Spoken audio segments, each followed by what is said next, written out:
Rural Americans deserve access to the best of what our nation has to offer, especially health care. Across every state and every community, America's rural hospitals are the first line of defense, protecting our families, neighbors, and loved ones. No matter where you live, hospital care doesn't clock out. They're there 24 hours a day, 7 days a week, 365 days a year. Each year, America's over 5,000 hospitals care for millions of patients, providing 24/7 emergency care, delivering babies, cancer treatments, and other life-saving care that patients rely on. Behind every one of those patients are doctors, nurses, and caregivers working tirelessly to keep people healthy and safe. Hospitals are our community's lifelines. They employ our neighbors and keep our families healthy. But now, some in Congress are threatening access to care. Tell Congress, protect patient care to keep America strong. Don't cut rural health care.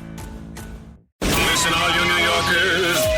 Excuse me, taxi. Okay, man, we're looking around. This is the 77 WABC minicast. Sunday morning. So many things are happening in our city. With us today is my good friend Bart Schwartz. He's the founder and chairman of Guidepost Solutions. And what does Guidepost Solutions do? They provide compliance and investigative services. He was also the chief of the criminal division of the United States Attorney's Office in Southern District. And when there was a problem with the New York City Housing Authority, called NYCHA, the United States Attorney's Office, run by Mr. Berland at the time, Berman, appointed, Bart Schwartz to oversee it and to see what the problems are. Well, Bart Schwartz, you're on first base right now. What happened? Thank you, John.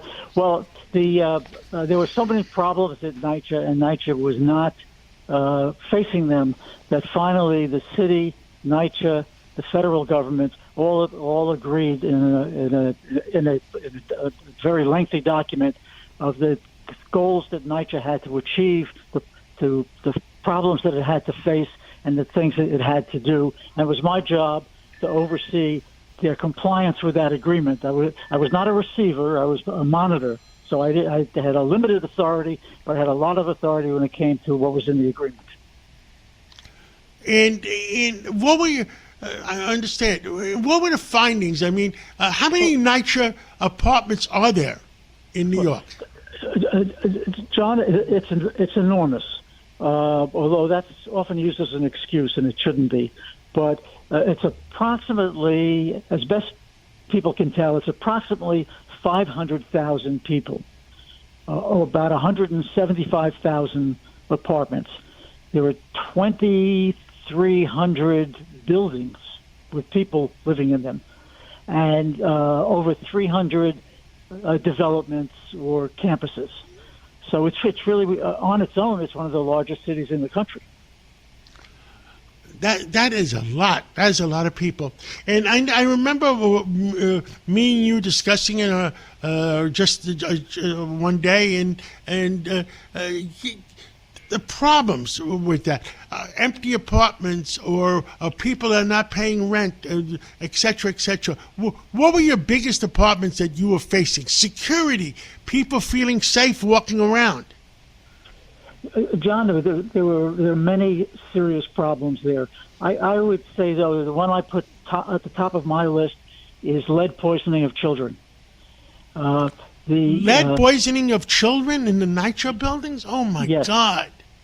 And John, children under 6 who are poisoned by lead and their brains are damaged, there's no way to reverse that. So day in and day out, I told my team and reminded them that that is the most important thing to be doing. We can't waste any days. But there were many other problems there. The culture was terrible. The employees, even management, for them failure was always an option, not the reverse. And so when they failed, there were no consequences. So they kept failing. There was a lack of discipline. They didn't use modern methods to deal with the cleaning and with the maintaining of the capital aspects of the buildings. They didn't have a code of conduct. They didn't pay any attention to ethics. It may sound a little soft, but the fact is, when you can influence a culture at an organization so that they have values-based ethics, you can solve a lot of problems. There are two kinds of compliance. There's values-based compliance, and then there is organizational compliance, where that's rules made by people. But the basic compliance is values-based. And if you can get people to understand what the values are and to have the right values, it could influence the entire operation. And we spent a lot of time on that. And we despite all of the problems there, we made some very effective improvements at NYCHA. Not only through the work that we did, but the experts we brought in to teach NYCHA how to use the best methodology that the private sector was using. Now, I understand that we have a new mayor in town, and everybody wants to give him a chance to do the right thing by everybody. And he wants more affordable housing. If you were to be able to advise him, what would you say to him? The mistakes of NYCHA versus the future affordable housing. Well, John, I would say the biggest thing would be that the failure to recognize that even if you have the structures, you must maintain them. It's not just that the apartment is available. It's that the building is maintained, that there's training, that there are inspections, that you limit and try to eliminate corruption. There's a lot that has to be done. It's not simply saying that there's an apartment or there's a building and putting people in it. You've got to make sure that building is maintained and that the people who are responsible for maintaining it are properly trained.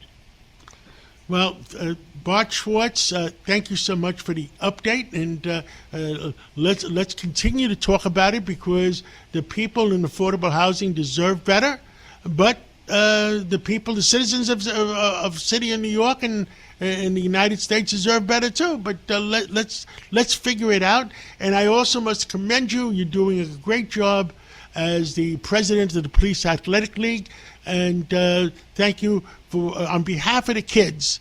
Thank you for all your help and for those kids. Thank you so much. Thank you, John. It's a pleasure. Thank you. Bye-bye. Rural Americans deserve access to the best of what our country has to offer, especially health care. Across every state, every community, America's rural hospitals are the first line of defense, protecting our families, neighbors, and loved ones. No matter where you live, hospital care doesn't clock out. They're there 24 hours a day, 7 days a week, 365 days a year. Each year, America's over 5,000 hospitals care for millions of patients, providing 24/7 emergency care, delivering babies, cancer treatments, and other life-saving care that patients rely on. Behind every one of those patients are doctors, nurses, and caregivers working tirelessly to keep people healthy and safe. Hospitals are our community's lifelines. They employ our neighbors and keep our families healthy. But now, some in Congress are threatening access to care. Tell Congress, protect patient care to keep America strong. Don't cut rural health care.